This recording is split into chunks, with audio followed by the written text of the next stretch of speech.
কলিকাতা বিশ্ববিদ্যালয় BA fifth সেমিস্টারের সকল ছাত্রছাত্রী, তোমাদের যাদের এডুকেশান সাবজেক্টটি পাস কোর্সে রয়েছে, অর্থাৎ এডুকেশান ডিএসই A1 পেপারটি তোমাদের যাদের রয়েছে, তোমাদের জন্য আজকের এই ভিডিওটি খুবই গুরুত্বপূর্ণ হতে চলেছে। কারণ আজকের এই ভিডিওটিতে তোমাদের জন্য বাছাই করা খুবই গুরুত্বপূর্ণ একটি বড় 10 নম্বরের কোশ্চেনের অ্যান্সার নিয়ে আলোচনা করব। কোশ্চেনটি ছিল মূল্যবোধের উৎস হিসাবে দর্শনের ভূমিকা বিস্তারিত আলোচনা করো। মোস্ট ইম্পর্ট্যান্ট একটি 10 নম্বরের কোশ্চেন। তোমরা অবশ্যই কোশ্চেনের অ্যান্সারটি খাতায় নোট ডাউন করে নিও এবং এই ভিডিওটি তোমাদের বন্ধুদের কাছে শেয়ার করে দিও। দেখো, তোমরা কোশ্চেনের উত্তরটি দেখে নাও। উত্তরে বলা হয়েছে, দেখো, দর্শন শব্দটির ইংরেজি প্রতিশব্দ বা অর্থ হলো ফিলোসফি। তা গ্রিক শব্দ ফিলোসফিয়া থেকে সৃষ্ট, যা উদ্ভূত হয়েছে দুটি গ্রিক শব্দ ফিলো লাভ ও সোফিয়া উইসডম থেকে। এক্ষেত্রে ফিলোসফি মানে দাঁড়ায় লাভ অফ উইসডম বা সার্চ ফর ট্রুথ।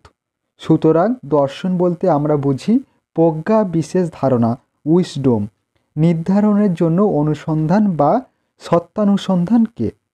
মানুষ ইন্দ্রিয়ের মাধ্যমে জানে, মনের সাহায্যে বিশ্লেষণ করে এবং যুক্তি ও বিচারের মাধ্যমে প্রতিটি বিষয় সম্পর্কে বিশেষ ধারণা গড়ে তোলে।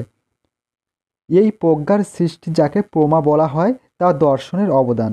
ভারতীয় মতে দর্শন শব্দটি দৃশ ধাতু থেকে উদ্ভূত, যার অর্থ হচ্ছে দেখা। দার্শনিক মত অনুযায়ী এই দেখা কোনো বিষয়কে শুধুমাত্র পর্যবেক্ষণ করা নয়, তাকে অন্তর্দৃষ্টি ও মনন সহযোগে উপলব্ধি করা। ভারতীয় অদ্বৈত বেদান্ত মত অনুযায়ী দর্শন হচ্ছে আত্মাকে উপলব্ধি করা। ভারতীয় অদ্বৈত বেদান্ত মত অনুযায়ী দর্শন হচ্ছে আত্মাকে উপলব্ধি করা এবং চরম ঐশ্বরিক সত্যে পৌঁছানো, তবেই আসবে মুক্তি। এই মুক্তি হচ্ছে পার্থিব বন্ধন থেকে মুক্তি। পাশ্চাত্য দর্শনের যেমন বহুবিধ শাখা, ভাববাদ, প্রকৃতবাদ, প্রয়োগবাদ ইত্যাদি আছে, প্রাচ্যেও তেমনি বেদান্ত, জৈন, ব্রাহ্মণ্য, বৌদ্ধ ইত্যাদি দর্শনের পরিচয় মেলে। দর্শন অনেক প্রশ্নের উত্তর দিতে সচেষ্ট হয়, যেমন জীবন কী, দুঃখ কী, ন্যায়পরায়ণতা কাকে বলে, মানুষ কাকে বলে। এই প্রশ্নগুলি ইতিহাসের উষাকাল থেকে বিভিন্ন সময়ে, বিভিন্ন যুগে, বিভিন্ন দেশে উত্থিত হয়েছে বা হচ্ছে, এবং দর্শন তার উত্তর দিতে চেষ্টা করে।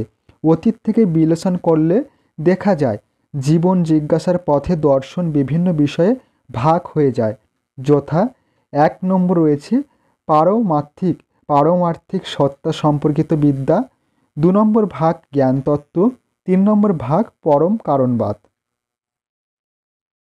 সত্তাবিদ্যা পারমার্থিক অন্তিম সত্তার প্রবৃত্তি ও তার ভাবগত অর্থ সম্পর্কে জিজ্ঞাসা জাগায়। মানব জীবনের বিভিন্ন ধারা, যেমন মানসিক,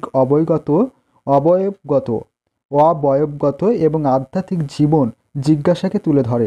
এটা বাস্তব জগৎ সম্পর্কে অধিবিদ্যা, সৃষ্টি ও জ্ঞান সংক্রান্ত দর্শনমূলক জিজ্ঞাসা।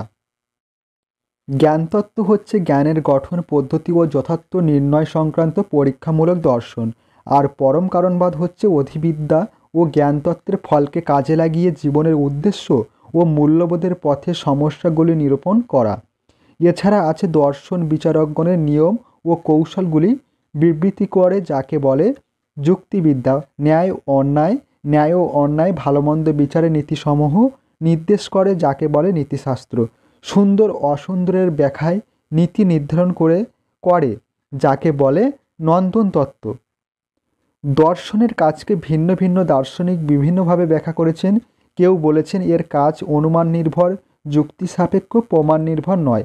এই দর্শন বেশিরভাগই ব্যক্তি সাপেক্ষ, নৈব্যক্তিক নয়। আধুনিক দার্শনিকগণ মনে করেন দর্শন বিশ্লেষণাত্মক। এই মতে বিশ্বাসী কোনার এবং এলভিন মনে করেন যে দর্শনের কাজ মানুষের অভিজ্ঞতার বাইরে ধরাছোঁয়া যায় না, এমন কিছু জ্ঞান সরবরাহ করা নয়। এর কাজ সমালোচনা করা ও স্পষ্টতা প্রদান করা। এসব আলোচনার প্রেক্ষিতে আমরা বলতে পারি যে সব দর্শনের জিজ্ঞাসার ক্ষেত্রে সাধারণত 3 ধরনের বাস্তব জীবন, জ্ঞান এবং মূল্যবোধ সংক্রান্ত সমস্যা কেন্দ্রিক। এত সব আলোচনার প্রেক্ষিতে বলা যায়, মূল্যবোধ সংক্রান্ত প্রশ্নের উত্তর খুঁজতে গেলে আমরা দর্শনকে অন্যতম উৎস হিসেবে খুঁজে পাই।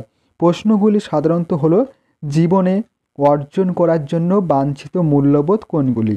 এগুলি কি বাস্তব জগতে নিহিত আছে? আমরা কিভাবে আমাদের অভিজ্ঞতা দ্বারা সেগুলি অর্জন করতে পারি ইত্যাদি। এই ছিল তোমাদের সম্পূর্ণ কোশ্চেনটির অ্যান্সার। মূল্যবোধের শিক্ষায় দর্শনের ভূমিকা সম্পর্কে আলোচনা করা হলো। মোস্ট ইম্পর্ট্যান্ট একটি কোশ্চেন। তোমরা অবশ্যই কিন্তু কোশ্চেনের অ্যান্সারটি খাতায় নোট ডাউন করে নিও এবং অবশ্যই এই ভিডিওটি তোমাদের বন্ধুদের কাছে বেশি বেশি করে শেয়ার করে দিও। পূর্বে আমি তোমাদের এই সাবজেক্টের উপর থেকে অনেকগুলি বড় কোশ্চেনের অ্যান্সার সহ ভিডিও নিয়ে আলোচনা করেছি।